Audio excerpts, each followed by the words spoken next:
कंबर खां Sindh green news जे district reporter Abdul कादिर जी report मुताबिक़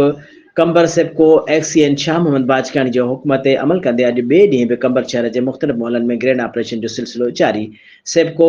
एसटीओ कंबर ख़िज़र हयात ऐं एलएस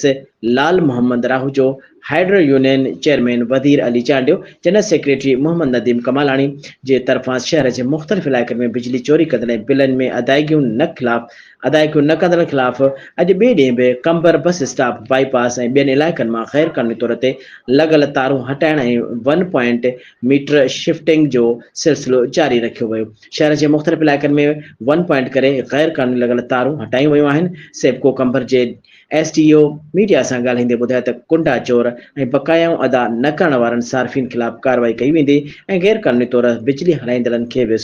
कंहिं बि सूरत में माफ़ न कयो वेंदो। शहर जे मुख़्तलिफ़ थाणनि ते बिजली चोरनि ख़िलाफ़ एफआईआर पिणु दाख़िल करायूं वियूं आहिनि।